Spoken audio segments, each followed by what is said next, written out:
Welcome everybody. Thanks for being here. This is the that week between Christmas and New Year's that we got a lot of people out on vacation, and I'm actually in for about a day and a half, and I won't be here. There won't be a press conference next week, so I didn't want to go 2 full weeks without being accessible to you guys. So I appreciate you being here. I know it's always a tough week for everybody. So I just have a couple quick notes, and then certainly here to answer any questions that you have. First of all, our transition team meeting, we had mentioned, was rescheduled to January 11th at 8:30. That is confirmed. So that's where the transition report from Captain Kinsella will be voted on, and that will be the final meeting where they'll sunset that transition team, and then I will have a report in hand to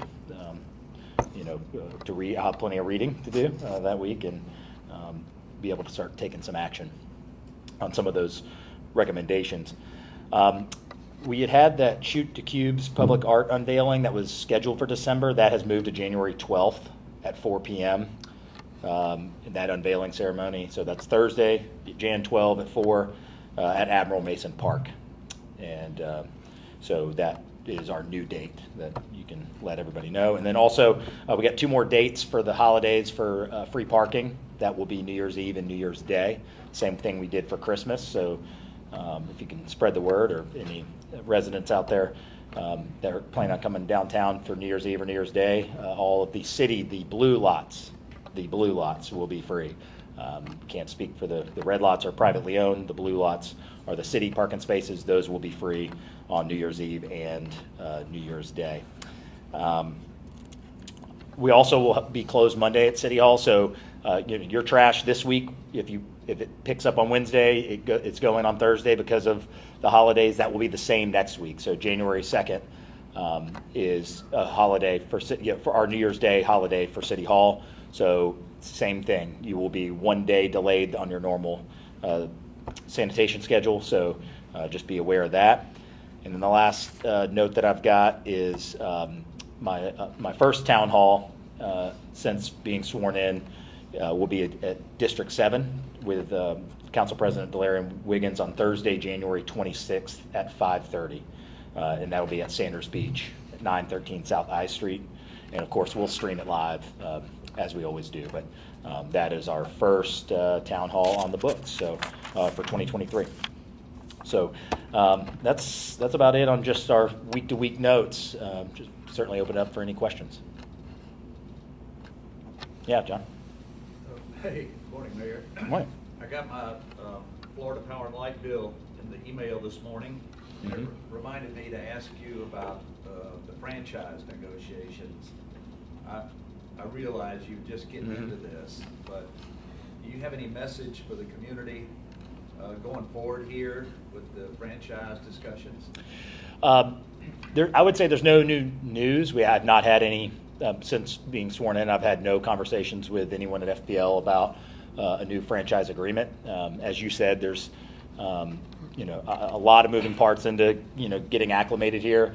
But in a general sense, what I'll say is that in conversations previously I've had, be it FPL or in our community, I say it's the mayor's charge to find and negotiate the best possible deal for the city. And sometimes we have that expertise in the building, and sometimes we don't have that expertise in the building. And I'm a big believer in the value of staff, of administration, of a mayor is not always what they know. It's being aware of what you don't. And so my intent is going to be to have knowledge on our side that of people that have dealt with utility agreements before, and say, hey, a lot more about this than I do. Let's go figure out what is best for the residents of the city of Pensacola in terms of a franchise agreement. But that's where we sit now. We have had no conversations whatsoever, and we'll see what comes in the new year. Do you have a sense of timeline here when you want to start moving on this? Not necessarily. I would say my focus right now is getting this transition report back. We've got some some, issues as you would with any transition of things that, we're at the 11th hour that we're about to be, I want to make sure that we see things through from the previous administration here. And so there's some things that have a little more, timeliness to them compared to this franchise agreement. So, but, when the time comes, we'll certainly keep you posted. And that's not to say, we're intentionally delaying anything. It just means, we've got some other irons in the fire right now. Yeah, Rick. Mayor, this past year we found out that sewage was getting to the stormwater system and into Bruce Beach. ECUA discovered that they had a direct line going into the sewage, to the stormwater. Has that fixed the problem? Do we know?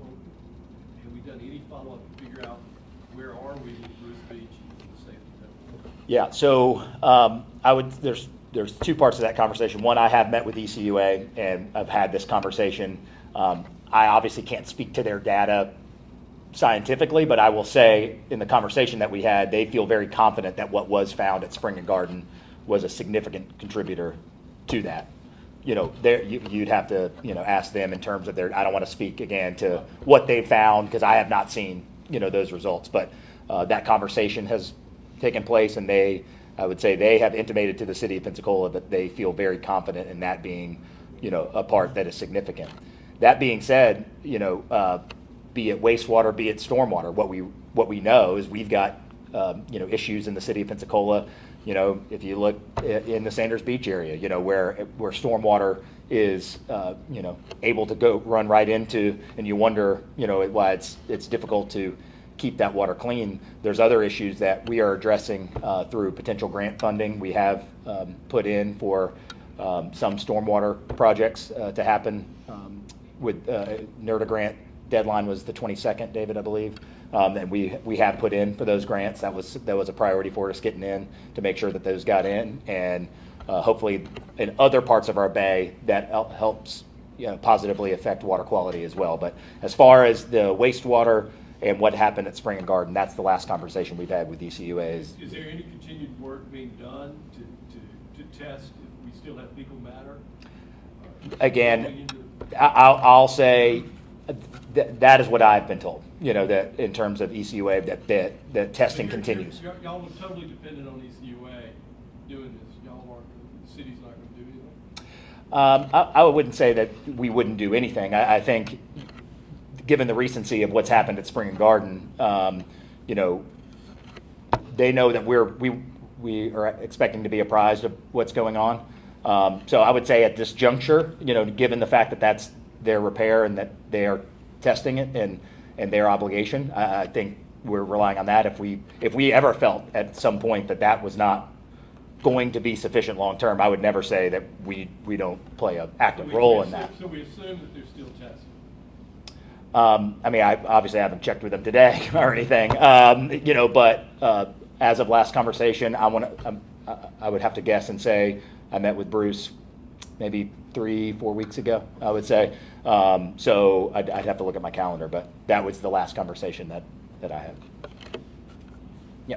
Hey, Mayor, have you been made aware of a recent incident at the Reeves facility where persons were turned away, and does it concern you in light of the cold weather that this incident happened? Yeah, I'm looking into that. I'd received an email from today about some of the efforts, and certainly it's something we can distribute. I'll get our folks to distribute to you guys on the update of what happened, of the proactive approaches taken. I can't speak to that specific incident. We are aware of it, but as I said, I don't have enough information to speak to what happened there, or who's in the right or who's at fault. But we did get a report back from what happened during this, who had their doors open, and all that I just actually read about an hour ago, and that's certainly something that we can share. Is it concerning that, in light of the frigid temperatures we had, something like this happened? Yeah, and again, I want to look in and learn more before I would say, this happened or this didn't, because, I try to stay away from presuming that one incident defines how it was handled as a whole, I would say from at least what I read this morning, the report I read this morning, that there were a lot of folks and there were a lot of proactivity, not just on the side of our police department, but other organizations that went out into the community and tried to let people know that this was available or bring them to shelter. So, we'll continue to look into that. Obviously, if we were to see, something of concern that we're involved in, then we'll certainly, have conversations and take action. But that has not come across my desk yet.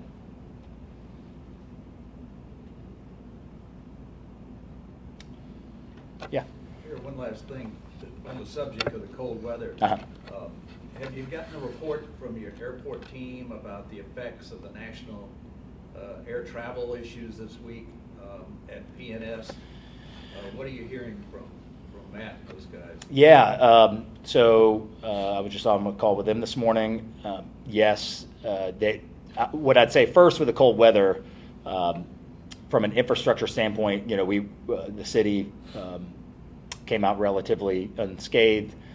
There was a leak at the airport. Ironically enough, it was Mayor Robinson coming home from his flight and sent me a photo of a backflow that was leaking, and they jumped right on that. And it wasn't for the airport facility itself. It was for one of the tenants on airport property. But Jenny Craner, who really headed this up for us, did a great job keeping us posted on everything. So from that aspect, we feel pretty good about where we're at. In terms of service, obviously specific to Southwest, if you've been reading the news, Southwest in particular is having issues with cancellations. Obviously, we service Southwest, so that is affecting us, but they have kept us apprised, and Southwest, I know, is in communication via email over the past 24 hours, and then I believe, there's been additional conversations between Southwest and the airport. There's a potential that this could continue, that this won't end tomorrow for Southwest, given some of their challenges. So, of course, it's part of the airport business. We'll adapt the best way we can. But, if you look at the percentages of delays, cancellations, all that right now, it is very one-sided to a particular airline, and it is a particular airline that we service. So I would say, for anybody out there that's about to take a Southwest flight, from the city of Pensacola in the next few days, make sure that you're staying on top of any updates, emails that you're getting, because we, again, that's some of those things are out of our hands, but we want to make sure that we communicate the best way we can and let people know to, check your check-in times, check your flights, don't just show up at the airport. Right now, this time of year is already busy enough, much less of some of the complications that particularly Southwest is dealing with right now. Anything else? All right, well, have a great new year, and we'll see you back in 2023. Thanks, guys.